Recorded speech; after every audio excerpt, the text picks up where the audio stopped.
My name is Jeremy Pyle, and tonight I'd like to welcome you once again to our Sunday Awards Banquet.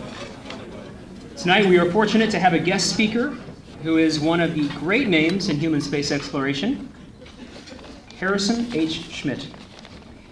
Harrison Schmitt graduated with a Bachelor of Science degree from the California Institute of Technology and then went on to earn a doctorate in geology from Harvard University in 1964. Immediately following this, Dr. Schmitt performed geological work in Norway, the western United States, and Alaska, and then went on to join the U.S. Geological Survey's Astrogeology Center in Flagstaff, Arizona, serving as the project chief for lunar field geological methods and instructing the astronauts while they were engaged in geological field trips.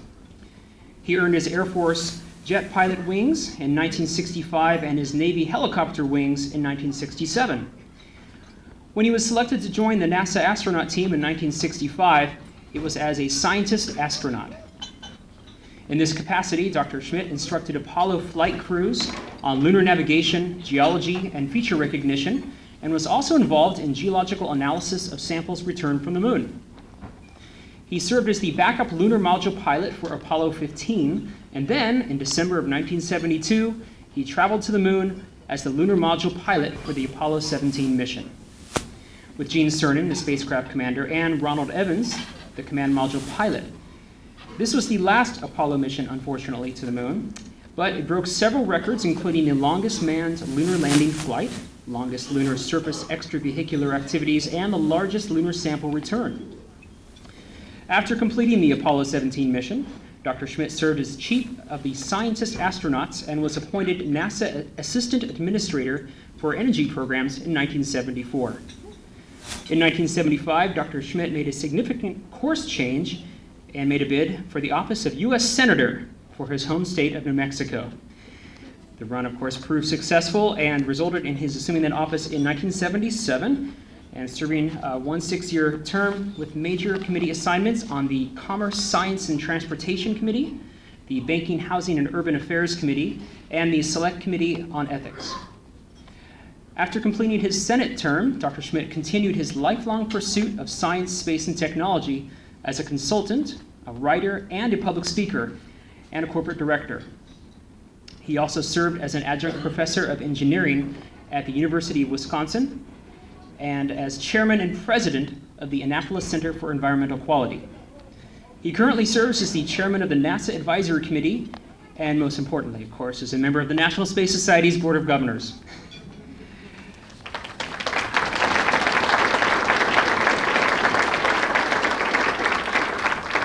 In 2006, Dr. Schmitt authored a book, Return to the Moon, Exploration and Energy in the Human Settlement of Space, a book that describes his vision of the future of human settlement of space, using the moon as our first step into that future. We are honored to have Dr. Schmitt here with us tonight to share his thoughts on the future of human space settlement and the advances today that will support that future. Please join me in welcoming Dr. Harrison Schmitt.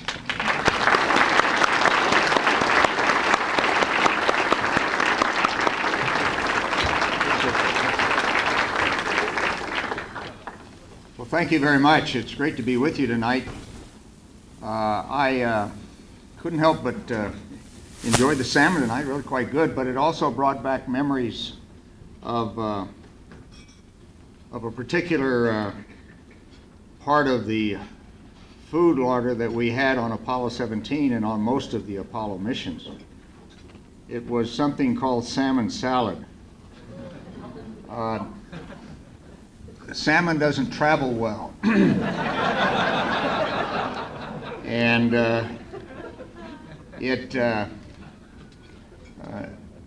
Ron Evans took a classic, what I call a classic picture, which most of you have never seen, of a bag of salmon salad held up so that he could take a picture of it with one hand. And in it was this bubble of hydrogen.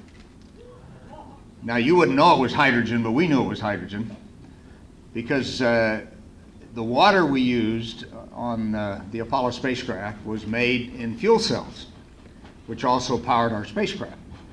But a little bit of hydrogen always seemed to make its way over into the water side of the cell, and that ended up as very fine bubbles in our food. And if you work these bags a little bit, as you did anyway, you mushed them around, and you could very cleverly get these big bubbles of hydrogen in it. And so we took these pictures of the bubbles of hydrogen. I think every crew probably did, to show the engineers they hadn't gotten everything right. Now, whether modern fuel cells still have hydrogen in their water, I don't know, but it was one of the problems we had with salmon salad. We always used it for experiments. We never ate very much of it. I'm curious, how many of you have written your congressman or senator or the president this week or this month? Anybody? We really need to do that. I was hoping all your hands would go up and I could then ask the next question, how many of you have gotten somebody else to write them about space and or anything else? Involvement is extremely important. Another question I won't ask you to raise your hand on, but I really hope that you'll consider very seriously, is that sometime in your future, when you've been very successful at whatever career path that you're on, that you will pause and say, now should I run for public office? I tried that little statement and question with my scientific colleagues while I was in the Senate, and to my knowledge, I never convinced anyone that they ought to consider running for office, and much less do it. But one of my experiences in the Congress, one of many in that very highly educational period of my life, was that we don't have enough people whose careers depend on solving problems. And I'm willing to bet that just about every one of you would not be where you are today, would not have a career unless you were focused on solving problems as they came up. And unfortunately, we have now a Congress that does not even attempt to solve problems. Treating the symptoms of problems is what we are dealing with, and it means that our major problems keep getting postponed. And I can truthfully say that the major problems that are in the news today, domestic and otherwise, are problems which I was, and a few of my colleagues were talking about and trying to interest other colleagues in over 20 years ago. It hadn't changed. You can just go down the list. Immigration, retirement security, health security. All of these things were obvious issues that needed to be addressed 20 years ago and were not being addressed. One of them, of course, is how do we respond to our very long-term challenges that we're faced with here on Earth with respect to energy, and the very long-term challenges that we're faced with in our endeavors to preserve the human species throughout this solar system, not just on the planet Earth. And of course, the settlement of space is clearly a necessary and integral part of that preservation, as well as a necessary and integral part of at least one of the potential solutions to some of the major energy issues that we face in our future. Just so you know where I'm coming from on this question of global energy supply, if you start to look and project the needs of the Earthlings on this planet,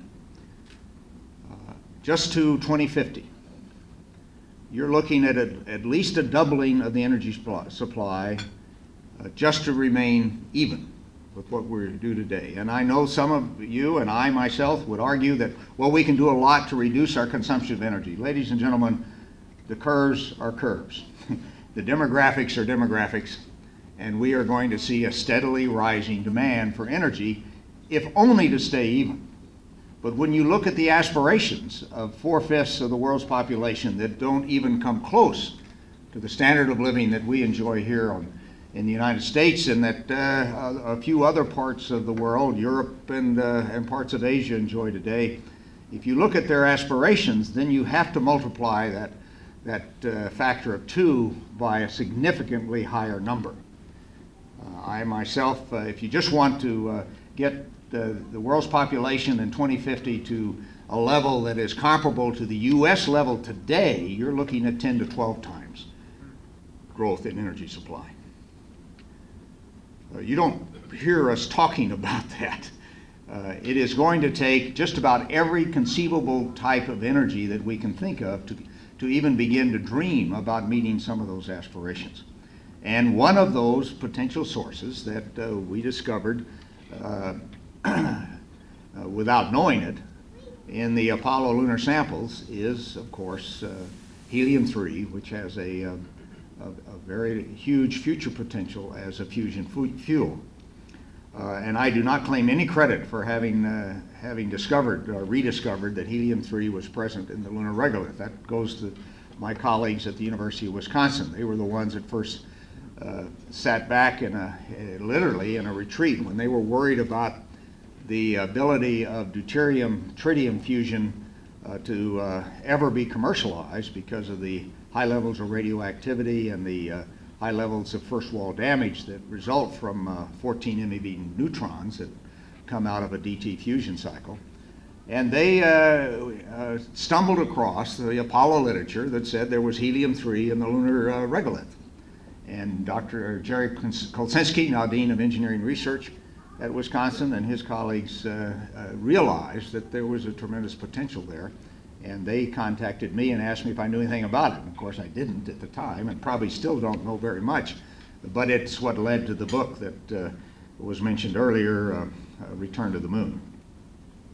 Now, what tonight I would like to do is, fairly quickly is to extend some of the thoughts that I have in that book to encompass what the President's science advisor, Dr. Ballberger, mentioned a couple years ago, I believe at a Goddard conference, that we should be thinking in terms of extending the Earth's economic sphere to include the moon.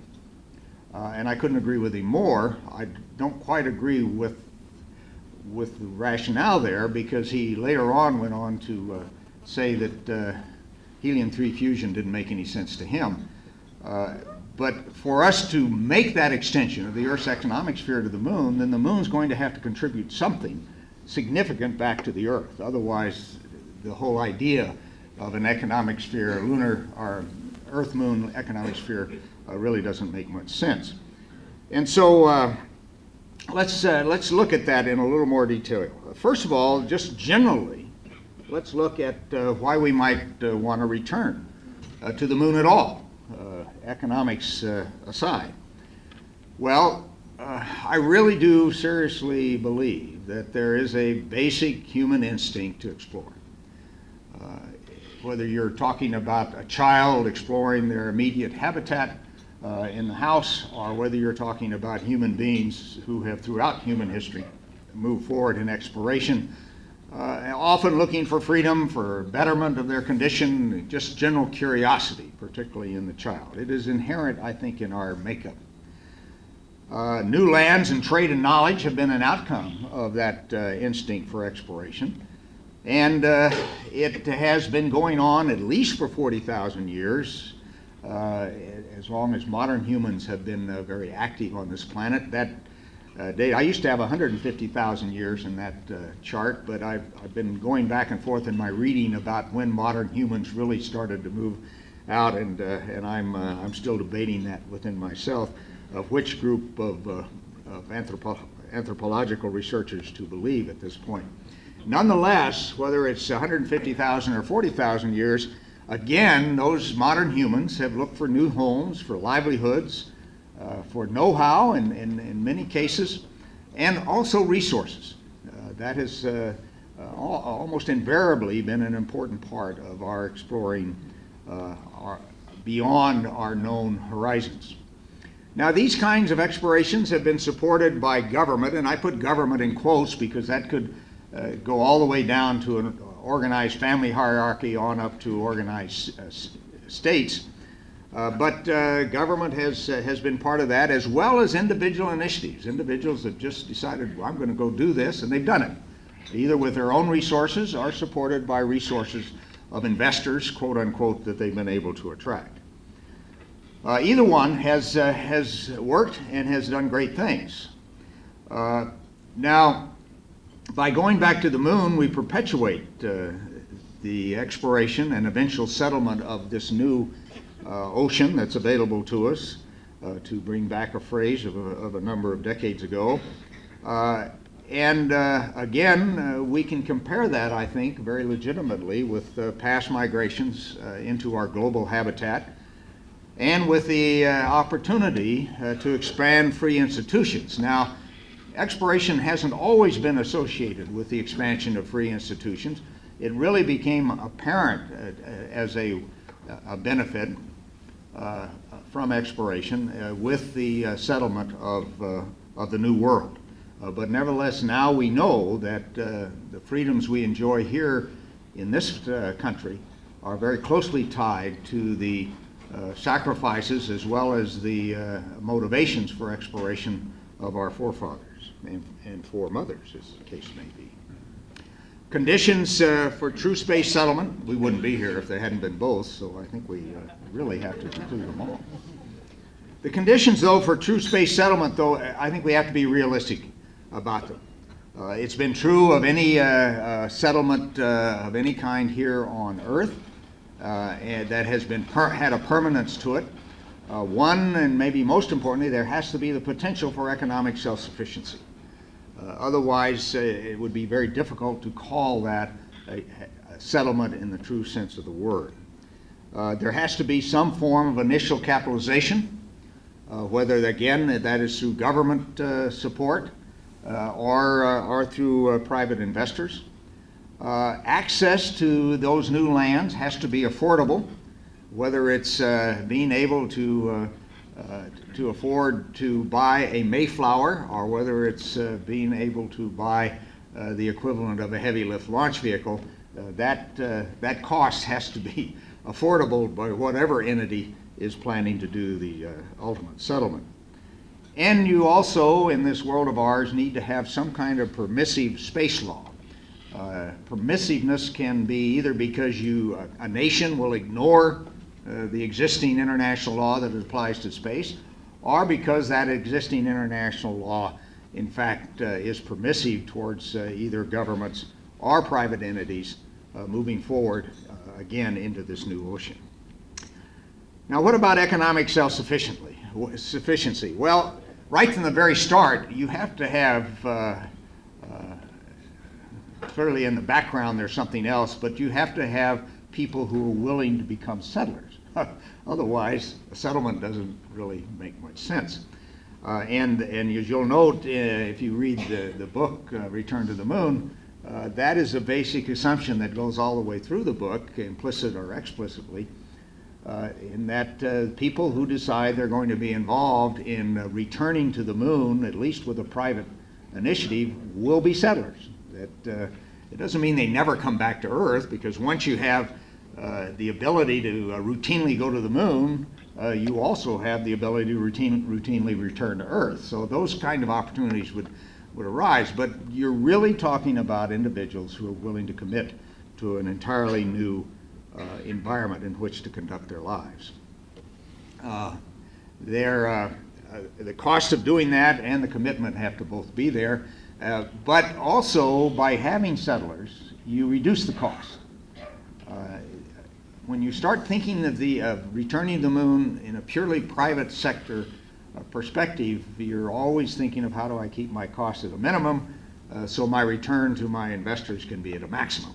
And by having settlers on the moon, rather than having to return them every 6 months or 3 days or whatever, anything in between, back to Earth, you reduce your costs.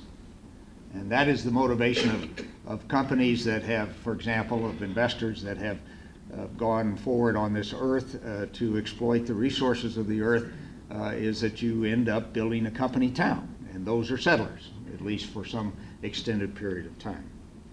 Now, of course, you need to have exports, and right now it looks like energy is the one identifiable export that the moon can supply. I, of course, have been biased for a variety of reasons towards helium-3 fusion as the basis for those exports. But there are others, many among you here, who also would argue for beamed energy of some kind developed by solar energy, presumably from the moon. And I think the trade study on those two types of energy production has yet to be done in an apples-to-apples comparison, and should be done. Space consumables, though, clearly once you're established on the moon, and particularly as byproducts from helium-3 production, you are producing oxygen and hydrogen and water and potentially food even that will be of interest and of value to others who are exploring space, either at nearer space or who are going on to Mars and the outer planets. Lunar production of what you need to have a settlement clearly has to begin at some point in order to have that self-sufficiency. Construction materials, as an example, are clearly immediately available and will have to be utilized in major ways. Those consumables I mentioned earlier also will be of use on the moon, and early to mid-term they certainly would be available. As soon as you start helium-3 production seriously, you have all of these water, oxygen, food, hydrogen available in abundance, just as byproducts. Indigenous manufacturing, that's much longer term, but still is something that would ultimately be considered. Initially, whatever you need to be manufactured on the moon, for the most part, would have to be covered by imports and paid for by energy and consumable revenues. Now, the initial capitalization, if we're talking about the U.S. government doing it, if you look at what the probable NASA budget would be, assuming favorable congressional and administration support over a number of Congresses and administrations, we're probably looking at the order of 15 years before we have an outpost, if you will, established on the moon, and I'm guessing for sure, but I don't see how it could be much less than $150 billion initial capitalization. International partnership, I think, would be much greater than that, and probably much greater than 15 years. And the only model, as you'll see discussed in the book, that I think has the prayer of working, because it has worked at least once here on Earth, twice, excuse me, Intelsat and Inmarsat model, which is a user-based international organization, not a one nation, one vote organization. One nation, one vote organizations would appear to me, based on their record, as being non-starters for any kind of systematic management of an initiative to settle the moon. Private investors, I've estimated, based on the price of coal, which is the principal competitor for energy production using helium-3, that at the envelope that would make it possible to provide an appropriate return on investment to investors, that envelope right now is about $15 billion. It's probably expanded a little bit recently because the price of coal continues to climb, and that will affect the size of that envelope. But it's in a range of a factor of 10 less than what we'll probably spend for government. Now, you can argue, well, you can't do it for $15 billion, and I just refer you to the book to argue with the arguments that I make there, that I think that that's a reasonable number. And it certainly is in the ballpark of large-scale investments that have been made here on Earth in recent decades, or let's say in the last half century, in today's dollars. The Alaska pipeline is in today's dollars was about a $15 billion investment. The Eurotunnel was about a $15 billion investment. That's one investment they'll never get a return on, but nevertheless, we're looking at those kinds of dollars being raised for major projects here on Earth, and conceivably could be raised for a major project related to the moon. Affordable access. Well, again, I have estimated that, again, based on this envelope that's controlled by the price of coal, that something around $3,000 a kilogram to TLI, that is through TLI really, for about a 50 metric ton or greater payload in 2007 dollars, and then this would be affordable access. Now, this is fully burdened, and there's some things that we have to work out here, not fully worked out, of how do you fully burden, for comparative purposes, how do you fully burden the government's investment. But by fully burdened, I mean you're paying the cost of capital in that with that $3,000 a kilogram.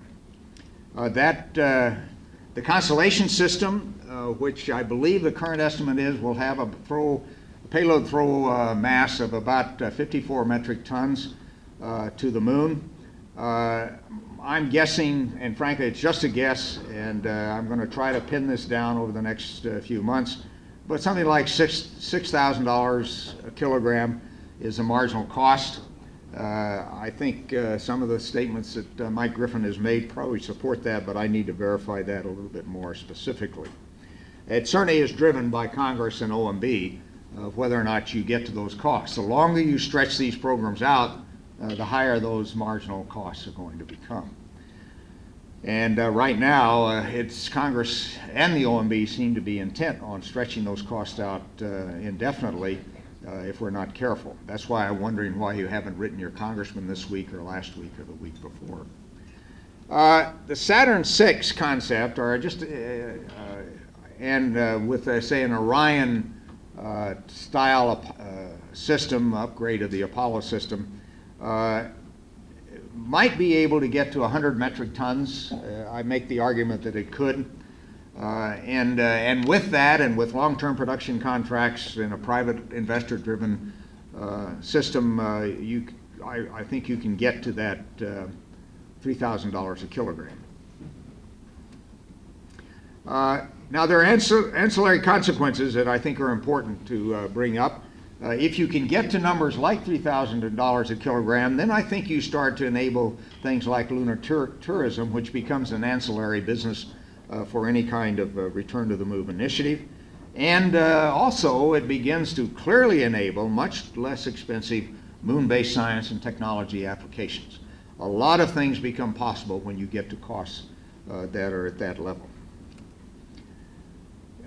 Just a little more detail on that $15 billion I mentioned for a private lunar initiative. The estimate is that we demonstrate the commercial viability of helium-3 fusion with a fly-off between 4 or 5 different approaches. You probably actually end up flying off only between a couple of them to get to a demonstration power plant. And that's about a $15 billion estimate based on the thoughts of my colleagues at Wisconsin and myself, to get to that first demonstration plant, which is really the linchpin of attracting major private investment.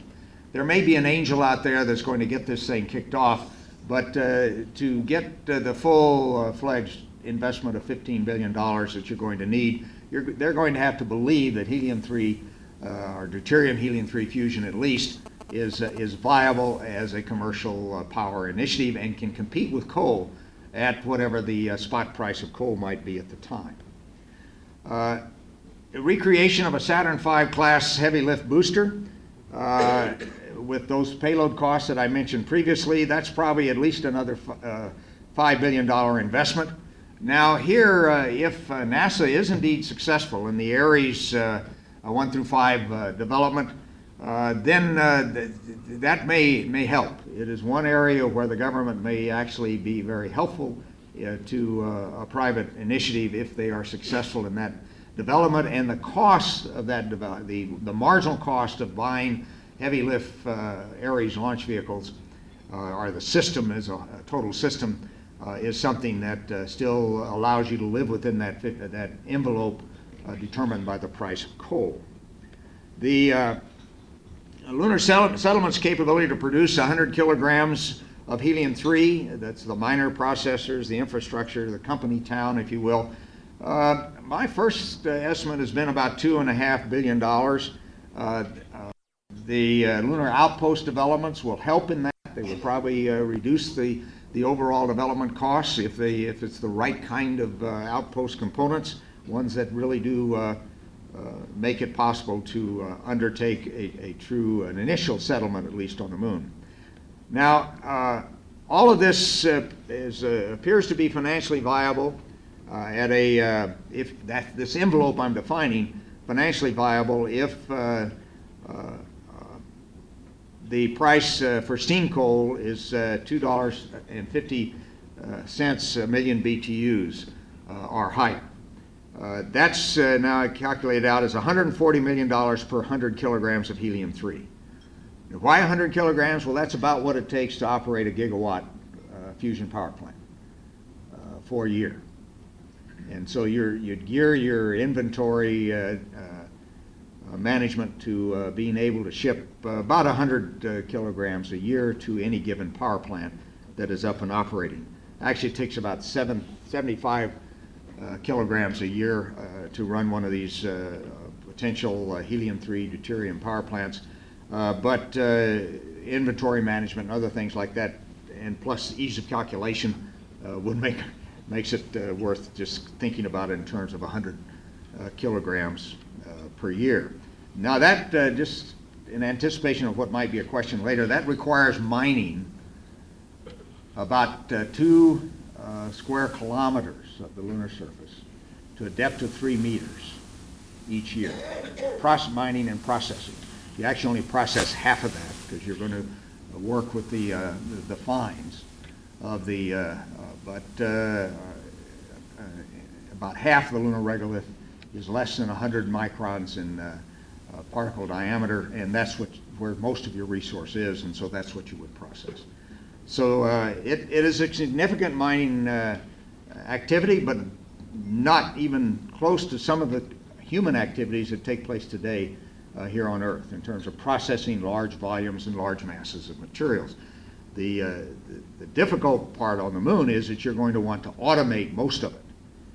You're going to have human beings there to make sure everything keeps running, and that can take over in order to maintain schedules if things fail, but nevertheless it is a major departure from most mining operations here on Earth, which particularly outside the United States, but even in the United States, tend to maximize the number of employees. You're going to want to minimize the number of employees, and so that's where a lot of the engineering initiative and engineering imagination is going to have to come from. But within this $15 billion initiative, there's probably $2.5 to $5 billion reserve, which is I think, fundamental to any kind of initiative of this kind. You always have to think in what are my reserves, sometimes called management reserves of funding of finances. And without adequate reserves, you're almost doomed to run into problems because you never know all the unknown unknowns that you're going to encounter and have to pay for. Now, permissive space law, I won't deal long with this, but the 1967 Space Treaty is indeed, in my opinion, and an opinion I think of many people who have looked at it, permissive. It requires oversight of a signatory to the treaty. But nevertheless, everything I see and as analyzed in Chapter 12 of the book is that it's permissive. The 1979 Moon Agreement, however, is not permissive, and it requires an international management structure to be in place, and it has within it such great uncertainty that I don't think, if it ever was endorsed by spacefaring nations such as the United States and other spacefaring nations, which it has not been, it would shut down any thought of a private initiative. The uncertainty would just be too great. You'd never get any investors even to contemplate it. So any influence you have over anybody who might even think about going forward with even a revision of the 1979 Moon Agreement, and one has recently been proposed, to tell them to forget it. It's a non-starter. It probably would keep national governments who were signatories off the moon, just because of the international management provisions. The outer space, just a little more on outer space treaty. It's the only truly operative treaty that the U.S. is a party to, and that most spacefaring nations are a party to. As I mentioned, the implementation of the Moon Agreement would be self-defeating. It is permissive for all types of entities to undertake the kinds of projects that I have been discussing. And however, a private entity must be sponsored that is licensed really by a party to the treaty, which is basically the situation that exists in the United States today. One of the things I would call your attention to if you get into reading the book is this section in Chapter 12 where I discuss the possibility of a multilateral private property regime. I think this would be highly desirable. I think it could be done within the context of the treaty without any treaty revision. And it's something, though, that I think we need to think about very seriously. It is probably not necessary to undertake the kind of initiative that I've been describing, but it certainly would be helpful if there was a regime of private property. And if you ever have a settlement on the moon, a true permanent settlement, they almost certainly will institute that whether we want them to or not. And that's the thing to remember, is that whatever we say about this today, if you do have ultimately have a permanent settlement on the moon that is self-sufficient and that has some leverage, particularly in resources coming back to Earth, they are going to decide their destiny. We're not. Thank you very much, ladies and gentlemen. A shameless plug, and I'd be happy to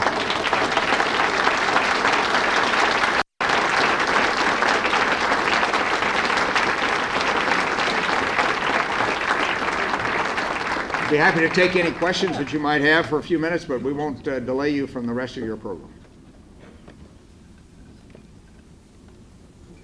Yes, sir.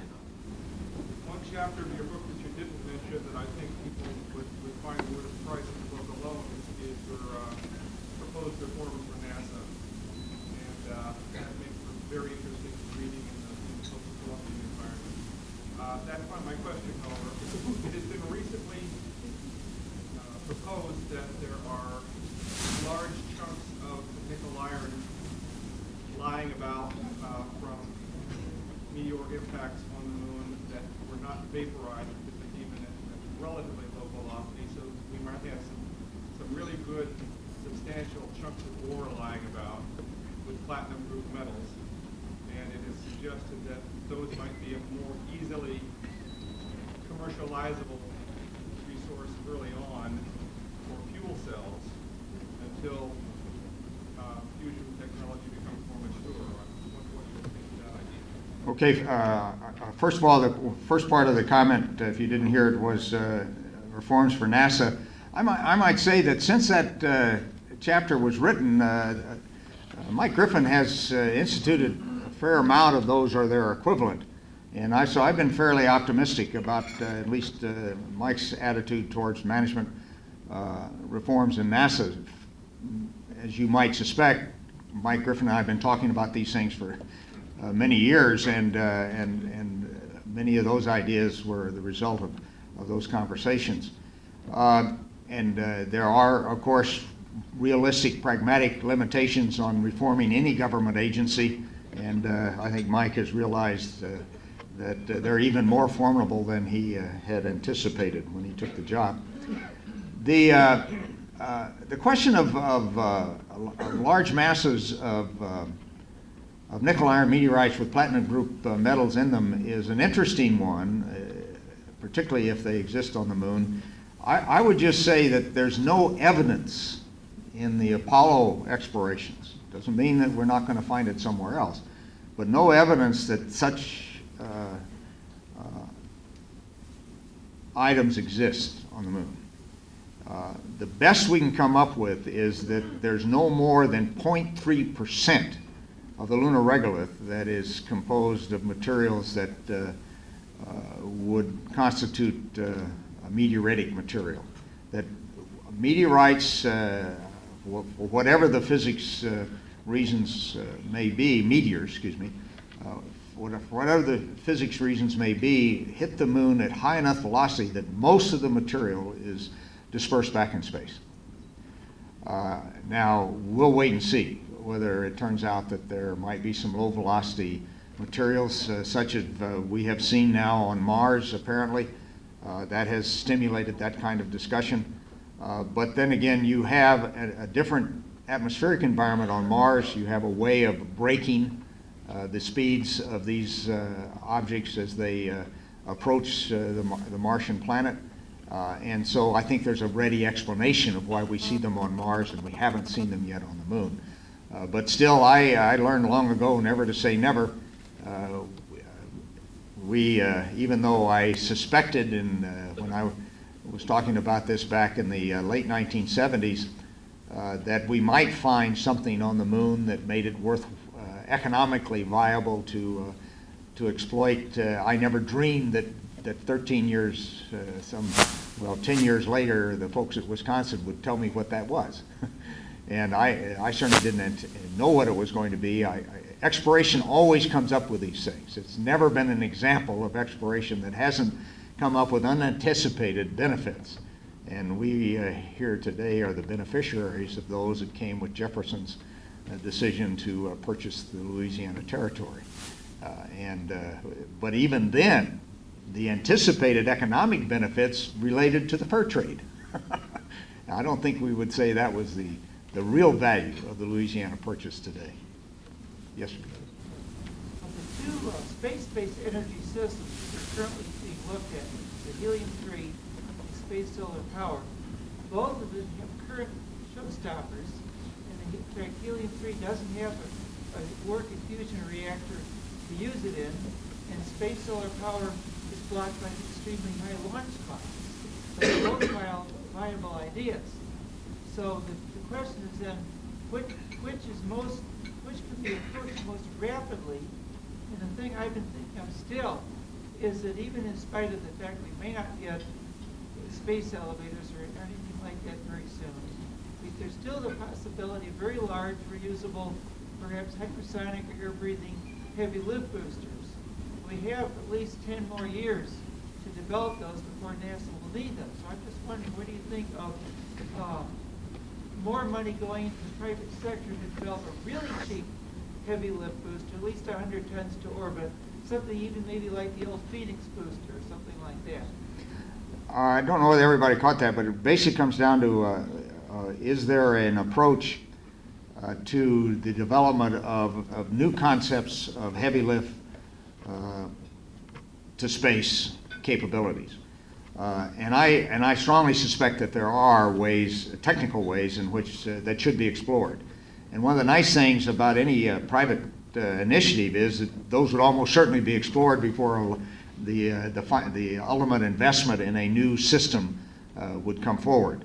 Right now, I don't see the government supporting that level of effort. We've been very fortunate to have Mike Griffin committed to $500 million for the so-called COTS program, and we'll wait and see if that works out. But to see Congress, certainly NASA can't allocate it. The OMB is not going to let them allocate it, and in Congress, I don't see Congress putting the kinds of dollars necessary behind such a program to look at very innovative new concepts for heavy lift capability. But it would clearly be on the drawing board.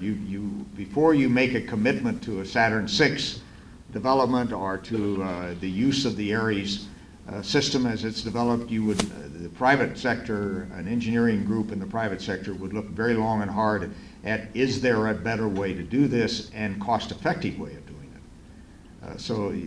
So you're right. And both the solar power initiative and the helium-3 initiative do have not just one, but there's significant issues that have to be addressed before one can become viable the other. What I hope happens is they both turn out to be competitive, and that for various reasons can be useful in meeting the kind of demand that I outlined when I began this talk. As has been suggested, helium-3 is the fuel. What is the current status of the reactor development in terms of projected time and projected cost? The helium-3 by itself and also in conjunction with deuterium have properties that allow you to use electrostatic forces to confine the reaction. You don't have to use large-scale magnets such as are required for deuterium-tritium fusion, which is the current internationally funded program at very high levels. It's the basis for the so-called ITER program now located in France, that it looks like that's probably going to reach about a $20 billion international investment, most of it from Europe and Japan, only a small part, about 10% commitment from the United States, and I think another 10% from Russia and Canada and a few other nations. The helium-3 research, either helium-3 or helium-3 deuterium, is all being done outside of government, almost without exception. There might be a little Japanese work going into it, but that would be very new. Most of their effort has been in electrostatic confinement, has been in deuterium research, because they want some neutron sources for various reasons.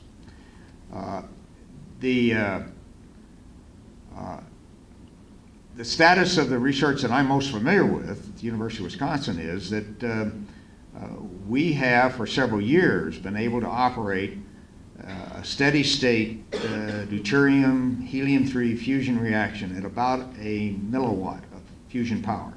And of course that takes several thousand kilowatts to sustain a milliwatt steady state, but nevertheless it is a real fusion process going on. Protons are being produced at about fluxes of over 10 to the 8th protons per second.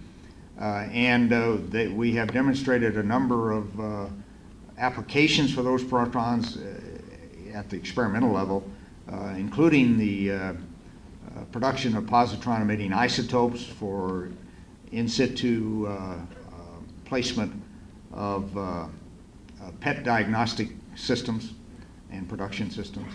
But also we've demonstrated with pulse power systems, this same kind of thing, even higher levels of fusion power. So there's a significant sophistication developing at those very small levels in understanding the engineering challenges as well as demonstrating that the physics works for dihelium-3 fusion. We believe that we have now demonstrated what we want, but I know they're not going to announce it in any kind of formal way until they've run some more tests, but demonstrated helium-3 fusion at a steady state. That's tougher to do. It turns out that seeing the right energy levels are masked by some other things going on in the reactor. But I have no doubt that we'll see helium-3 fusion demonstrated in these small reactors, and they are small. The actual reactor is no bigger than this podium. In fact, it's about half the size of this podium. You have to surround it with some X-ray protection concrete or cinder block, but these are small reactors. They don't. Now, to scale it up is another issue, and that's what Bussard.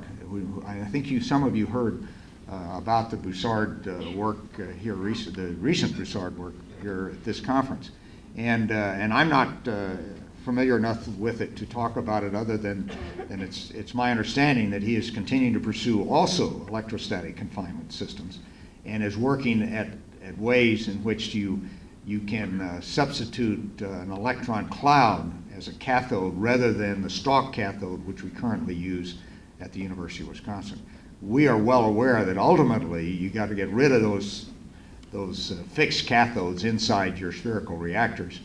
But at the power levels where we're working, we can still, we don't need to do that. Ultimately, we'll have to move towards concepts that probably do use electron clouds in order to stabilize those systems. So in this country, it's Wisconsin, it's Bussard's work, and I think Rick Niebel is now associated with his activities. A very good man formerly at Los Alamos. George Miley at Illinois has been active in this field as well. So there's little nuclei of activity funded entirely either by private investment contributions or by the in-kind contributions of their institutions like Wisconsin and Illinois. The government has not put any money into these efforts of any significance. Japan, however, there are tens of millions of dollars being invested in inertial electrostatic confinement fusion. But again, their effort up until very recently, and may still be, has been focused on providing neutron sources rather than helium-3 deuterium, which is a proton producer. Overly complex discussion, probably. Yes, sir. Democrats have this year introduced a bill to institute a DARPA fee for Department of Energy like analog of DOD's DARPA. Is there any reason to hope that if that passes, that these couple of alternative fusion technologies could get at least funded or investigated to some degree without censorship by the token companies? I have no idea. Those kind of ideas have never gone very far, except for the creation of DARPA. The DOE so far has not shown any interest at all in alternative fuels, and in fact, in order to pay for their share of the ITER program, that's ITER, by the way, I think stands for International Thermonuclear Test Reactor. Did I get that right? Anybody know? Anyway, something like that. Have pulled back funds from essentially all alternative fuel research. There's almost nothing going on that is funded by the federal government today in those areas, except for that is related to weapons testing, and that's the inertial confinement activity at Livermore. And there is still some work going on at Princeton, but it is, I think, directly related to ITER in one way or the other. It's sort of a backup or a test program for ITER. And then there is the work going on at Sandia in the so-called Z-pinch technologies. But that's an inertial confinement technology. It's different than the laser systems being used at Livermore, but it is still in there. But when you think about potential power systems, DOE is only funding the deuterium, tritium, ITER research effort. And they have basically shut down the little bit of other alternative research work that was going on in this country today. So I wouldn't expect them to be very enthusiastic about taking some of their budget to put into a DARPA-like organization. Unless the OMB and the Congress get together on raising NASA's funding level to one that can really even support the vision for space exploration, I wouldn't see it happening there either. If it does, it's just going to delay the United States having human spaceflight for another several years probably, which is already a risk. We have time for one more question. One more, I'd be happy to stop. George? Jack, I just thought I'd ask, what keeps you inspired now? You are incredibly active, sort of in a relative sense for this stage, and I don't know how to. I don't know. I hope I see where you're going. I would love to hear, what's the vision that you are working towards? That because we all have a challenge in our community, which is staying inspired. And you have managed to do it through a career. I mean, you were sitting here telling us about the beginning of your career.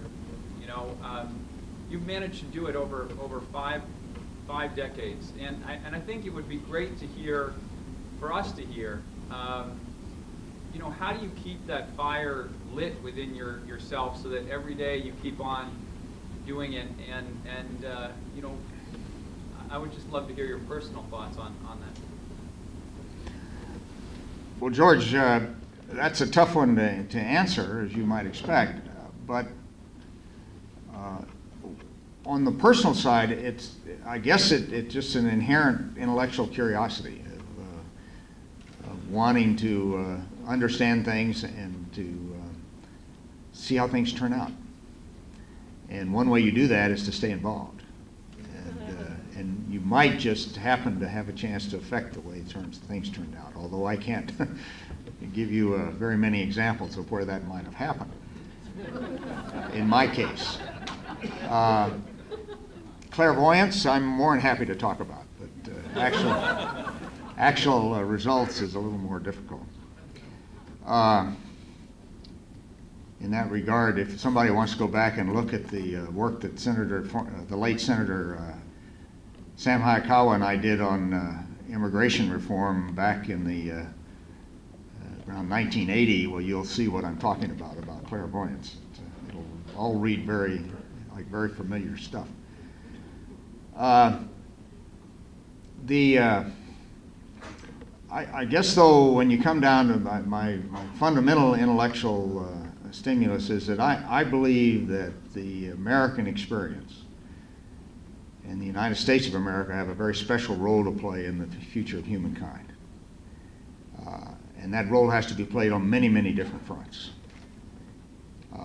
The one that I sort of accidentally became involved in by listening to the Voice of America as we were discussing at the table, described the launch of the first artificial satellite of the Earth while I was in a farmhouse in western Norway. Getting accidentally involved in space is just one of those areas of human endeavor where I just don't think the United States can afford not to be a player, and a major player, and a dominant player. And if we are not, somebody else will be there. We started it, in a sense, by accepting the challenge of the then Soviet Union and successfully meeting the challenge that they presented. But then we didn't follow up very well in that response. And now we are faced with probably equally as great, if not greater, challenges on the international scene that we've decided not yet to recognize. China is moving very aggressively in this arena. We can decide that they're behind us some amount, but they're not going to be behind us very far. We might hope that they, because of their basic system of government, will not be able to manage things like this very well. We don't know that. We don't know enough about the program, at least I don't. It takes very, very special conditions to be successful operating in a very unforgiving deep space environment. I like sometimes say there have been 3 programs to go to the moon, 2 of which failed, 1 was successful. The then Soviet Union had 1 of those. We had 1 up to the Apollo 204 fire. We had learned almost everything we needed to know to do it, but that has to be considered a failure. But we learned from that, and the next time we tried it, we were successful, and remarkably so. But it's not easy. It's not an easy task, and I spend one of the chapters in the book describing, at least in a summary way, of what it took to be successful, in my opinion, at a task of this complexity and at this level of risk. But I think the United States in space has to be a player. It has no choice. If it has a choice of not being, I shouldn't say that. It does have a choice. But if we exercise that particular path, then far more serious things will take place here on Earth and to the cause of freedom on this planet. It is, I think, ultimately a fundamental linchpin to not only the preservation of freedom, but also to its rejuvenation. As I was only halfway joking about the settlement on the moon deciding they would go their own way, that they were tired of taxation without representation. And I think that if Thomas Jefferson were alive today, he'd say, yeah, that will be that little revolution that I mentioned 200 years ago. When we finally have another free society developed in space as a settlement, first on the moon and ultimately probably on Mars, although Mars is going to be a lot tougher because it's hard to see yet what that self-sufficiency is going to be based on. But the moon, it's quite clear what it could be based on, and I wish you all well for helping us get there. Thank you very much for this evening.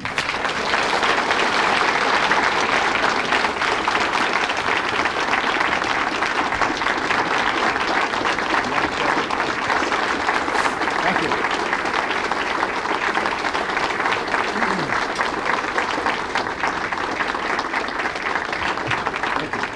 Thank you, Dr. Schmitt, for that outstanding presentation and for your inspirational words, for a vision that I'm sure we all share, and I appreciate you sharing that with us. I would like to ask you to stay here on the stage with me for a moment, and I'd also like to ask Mark Hopkins, our Senior Vice President, to join us on the stage to present an award. Could he stay on the floors, because then we'll be the same height? It's not in the script.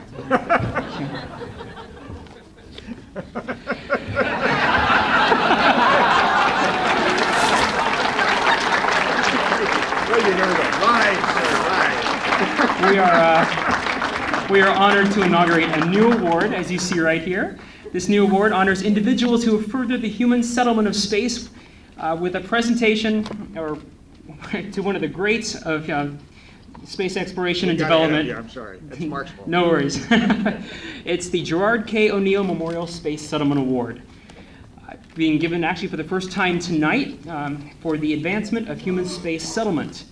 These contributions can include support and development of space settlement through communication of the vision, technical advances, basic scientific research, economic strategies and analysis, legislative and regulatory support, education, and, of course, inspiration. The award is named in honor of Dr. Gerard K. O'Neill, whose vision of human space settlement inspired the formation of the L5 Society, which later joined with Wernher von Braun's National Space Institute to form the National Space Society. The Space Settlement Award has been designed and cast in bronze by the renowned artist Michael Hall. Michael himself, a space development enthusiast, has used these space colony ideas of Dr. O'Neill to create a sculpture concept that captures the spirit of space settlement. The National Space Society has selected Dr. Harrison Schmitt as the first recipient of the O'Neill Space Settlement Award in recognition of his outstanding continuing efforts in support of human space development, and specifically for his recently published book, Return to the Moon, which defines, of course, a bold first step for our future as a spacefaring civilization. We also want to recognize and thank him for his service to the Society in his capacity as a member of our Board of Governors. Dr. Schmitt has dedicated his life to the furtherance of human space development and settlement, and has gone where we might only hope to follow someday. And for this dedication, vision, and leadership in human space settlement, we are honored to present Dr. Schmitt this 2007 Gerard K. O'Neill Memorial Space Settlement Award. Thank you very much.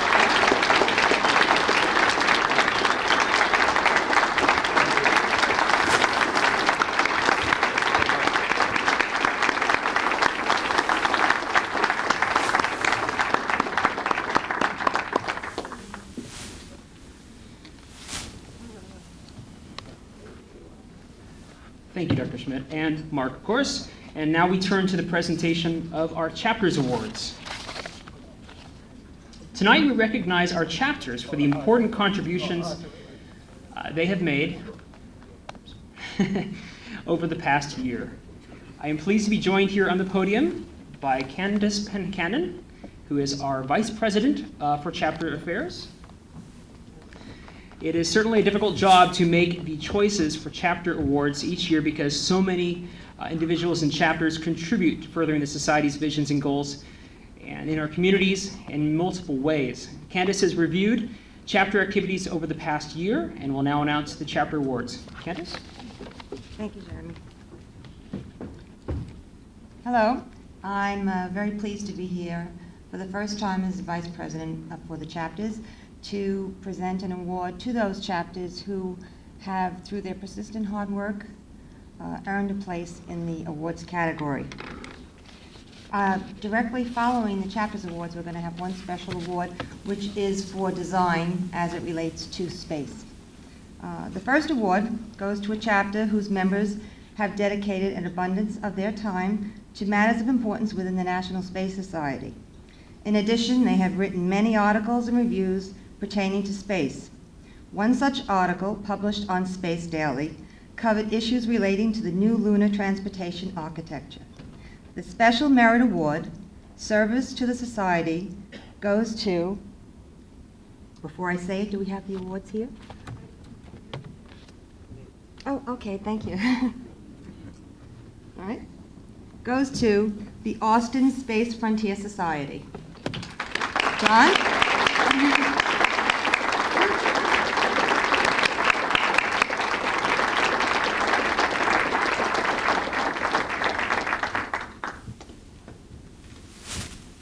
Congratulations, Thank you John. very much.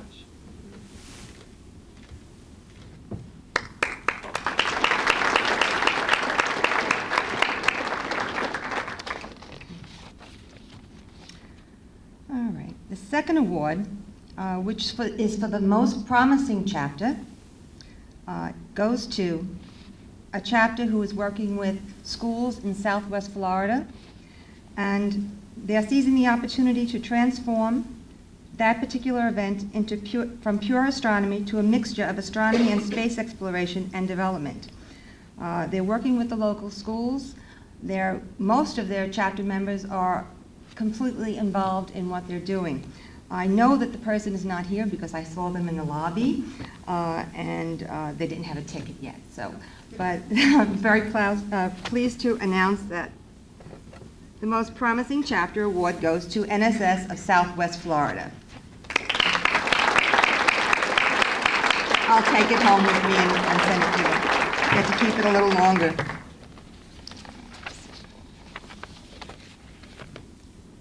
Now this chapter, I don't know if they're here also because I haven't seen them, but this chapter has existed now for 6 years. In those 6 years, they have received 3 year-end chapter awards from the National Space Society. In 2006, we presented them with the Special Merit Award for Education. In the past year, they conducted a special project with, in quotes, Club of Handicapped and their friends. Accordingly, their goal is to open space for all people. They include the URL for this space. It's spaceforall.org. They will examine how to compensate physical deficits in space, believing that maybe some can move better in space than on Earth. This year, because of their efforts to make a difference for all people with special needs throughout the world, we are proud to present the German Space Society of NSS with the Chapter Excellence Explorer Award 2007. Is anybody here from the German Space Society? No. They didn't make it. They usually make it every year. I'm a little bit surprised, but I'm sure it was something that was very important to keep them away.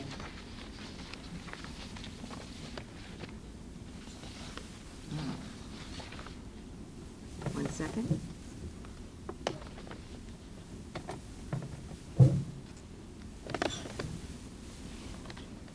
The Chapter Excellence, Public Outreach and Media, 2007.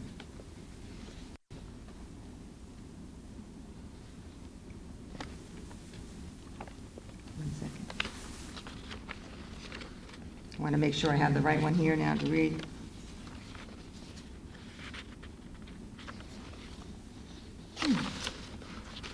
One second.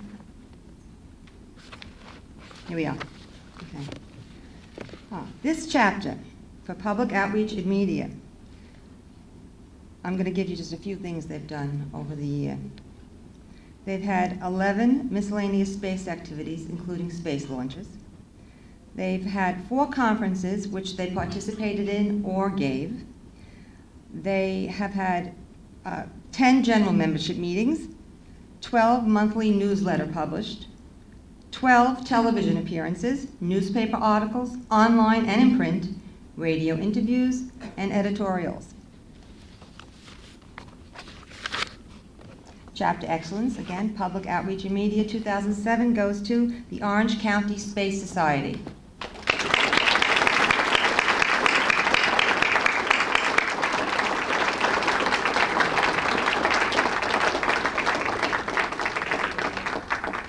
Congratulations. Thank you. Anything? Thank you very much for the award. You did a lot of work, your chapter. Thank you. Very good. Thank you.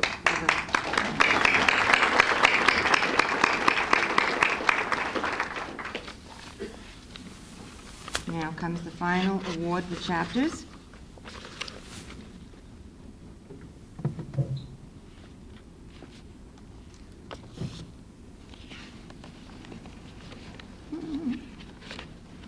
And here we are. Okay, this is the Chapter Excellence Chapter of the Year Award 2007. The Chapter of the Year Award is awarded to a chapter whose activities have spanned more than one area of concentration. This chapter's main concentration was their ongoing lecture series, which included discussions such as rocket-powered airplanes, the COTS program, NASA's Commercial Orbital Transportation System, an overview of commercial space activities, plus more, and participation in major conferences and science fiction conventions. Longtime member Pat Montour co-chaired the very successful ISDC 2006 conference, while 9 other members, David Bliss, Mark Hopkins, Lisa Caspin, Seth Potter, Karen Savage, Dave Sneed, Craig Ward, Karen Ward, and Dennis Whipple, served in a variety of ways. This conference and convention outreach continued throughout the year for other well-known groups and included many space-related activities for children as well as adults. Besides these efforts, the local NSS contingent engaged in membership drives, which increased its role by over 10%, continued work on full-size Mars exploration rover model, regular publication of the chapter newsletter, The Odyssey, cross-coordinating events with the local chapter of the American Institute of Aeronautics and Astronautics, maintaining the chapter's website, regularly updating the local media with space-related activities via their fax and email tree, maintaining the chapter's telephone hotline. And let me also add just a mention of the chapter's annual July picnic and holiday party in December. It's my pleasure to present the Chapter of the Year Award to the Organization for the Advancement of Space Industrialization and Settlement, OASIS.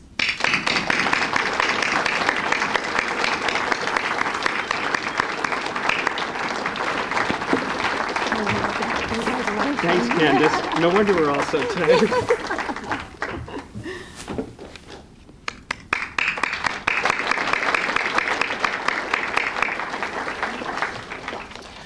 Before we start, the final award is for the, as I said, the design award. Let me apologize in advance. I had meant to have the artwork actually on behind me, but I didn't know that I had to give the computer ahead of time to have it all fixed up. So you can, though, and I'm sure most of you have seen it outside. Just around the corner to the right, you have 4 banners that were of space settlement, exploration, ideas of what the artist thought would let the viewers see space exploration and settlement and have them want to become involved right on the spot. All right, so the NSS Banner Redesign Contest was sponsored by NSS and its chapters. The purpose of the contest, as I said, was to find designs that would inspire the person seeing them to get involved with the space movement. We had originally had 3 places, first, second, and third for the contest, but 2 came in a tie and we just couldn't split them up and we couldn't let them go, so we actually gave 4 prizes. 2 of the people that were the winners of the contest were not able to come. One is in France, his name is Javier, and he did the time of the dreams, which you'll see outside. And then we had Journey, which was done by Mr. Rupak, Badul Rupak, and he was unable to come also. He's a student in the New York area. We do, however, we're very pleased to have one of the winners with us, and that particular winner was able to create 2 designs that we considered outstandingly worthy to receive the award. Let me get that.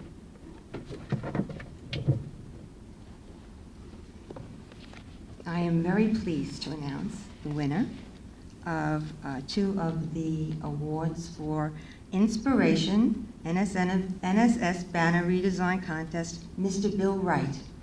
Bill?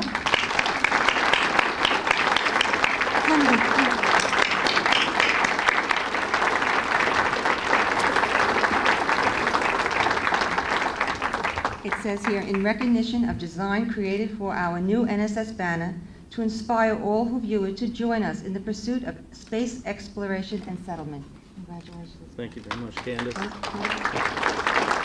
We also, don't leave. We're also, one of the prizes that also comes with this is the recognition of designs created for our NSS Banner Design Contest. You have 2 complimentary memberships in the National Space Society, including a subscription to Ad Astra magazine. Thank you. All right. And if I can find it, I know I gave it here. 1 second, Bill, be patient. We didn't drop it, did we, Margaret, on the way?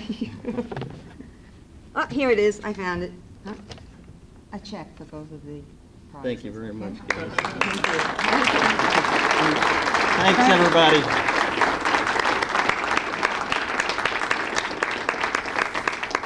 Again, I'm sorry I didn't have them behind me to show you, but on your way out, if you go to the right, you'll see them hanging up on the wall.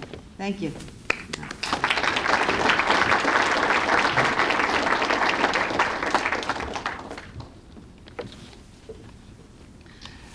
Thank you, Candace. Let's give a round of applause once again to all the chapter winners and the design winner. And of course, to all of the chapters for all their hard work and efforts over the past year. I'd like to now invite NSS Executive Director George Whitesides to the stage for a few words.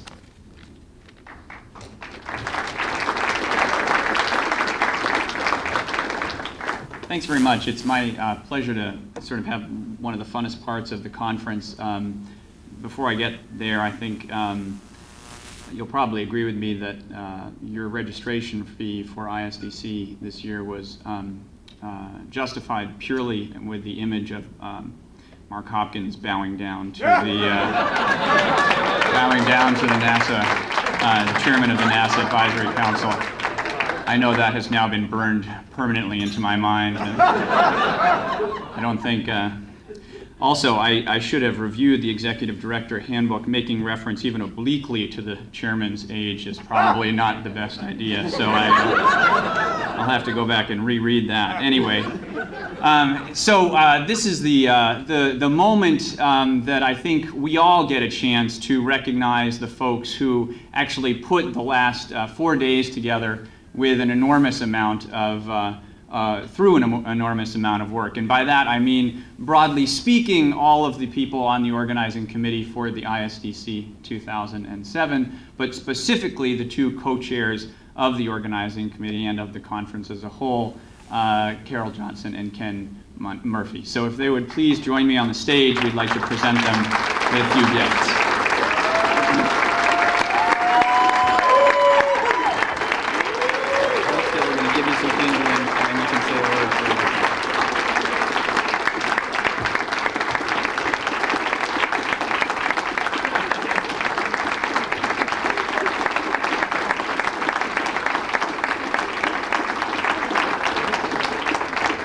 Okay, Ken, I know you may want these, but they're not for you, so here we go. Carol, thank you so much for everything you've done, and Ken gets a complimentary, the first thing that Ken gets is a complimentary DVD, space DVD, which I know you'll enjoy. So here you go. That's the first gift. Thank you so much. Thank you. The second gift are just when you thought you saw the last of these. The commemorative ISDC award pyramid inscribed with the conference representing Earth, Moon, and Mars. So something to remember the conference with here. There you go. And I don't know if you have enough hands. Yes, I do. I'll manage. And then one last thing here. But wait, there's more. The board of directors of the National Space Society have just sort of inscribed their thanks on two posters for you, again as a thank you on behalf of the society leadership for the tremendous amount of work that you've done. So thank you again, and if you'd like to say a few words on behalf of the conference, that would be fantastic. Thank you.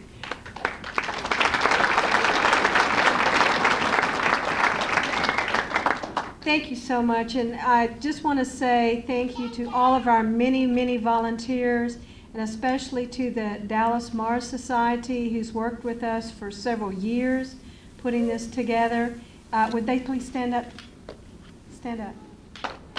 And there's a lot more of them than this, but these are just two that are here tonight. Would all of our chapter members please stand up that are here tonight? Not everybody is here from the chapter either. Because they're still working. They're still working. But it's not just the two of us, and you need to understand that there's a lot of people that have worked very hard on this conference, and a lot of you that were track chairs and so forth. We really appreciate all of your help, and thank you so much for coming, and we hope you enjoyed the conference. Thank you.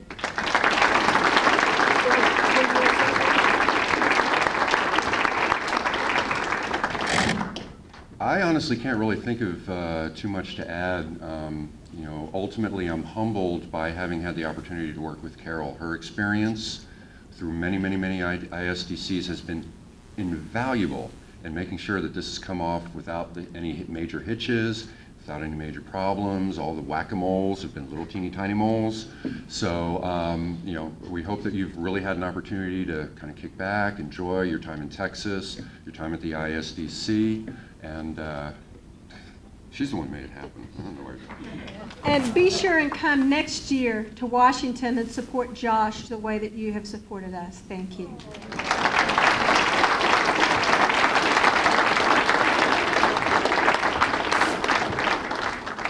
Thank you, Carol and Ken, again for your Herculean efforts and a really outstanding job, and also for that great segue, because Josh, I'd like to also bring Josh Powers up on the stage, who, as Carol mentioned, is the chair of the 2008 ISDC in Washington, D.C. Josh, can you give us an idea of what we have in store? Well, we didn't want you to be too disappointed that you're reaching the end. Thank you. That you're reaching the end of a great conference here. We do have another excellent one in store, I think, next year in Washington. Those of you who were around for the 2005 conference in Washington, I'm sure enjoyed that, and we hope we can even top that experience in 2008. We're looking at May 29th through June 1st for the conference. As some of you who've been around to previous events like the gala last night where you all had a little gift on your chair, will have seen that we're advertising a special conference rate of $100 for NSS members if you registered during ISDC 2007. We've had a few people make requests for registrations by check, which we weren't quite prepared to do here at this conference. So one thing I'd like to say is, for anyone who'd like to register that way, we'll get a registration form up on our webpage online. That's isdc2008.org. And if you go up there, print that out, and send it in to us with a check, we'll be glad to grant you the discounted reservation rate, or registration rate, which we will extend for another couple of weeks after the end of this conference. And we'll let that apply to those who would like to register online as well. But if you're here, I'd encourage you, you've got another few hours to go and check out the kiosks out in the lobby ballroom area, and go ahead and register. It's going to be a great conference. We have an exciting year in 2008 with the things that are going on, certainly with NASA and the vision for space exploration, all of the entrepreneurial space tourism adventures that are going on, and obviously an important election that is, we hope, going to have some bearing on the future of space exploration in a positive way. So all those things will come together in Washington in 2008, and I hope we'll see all of you there.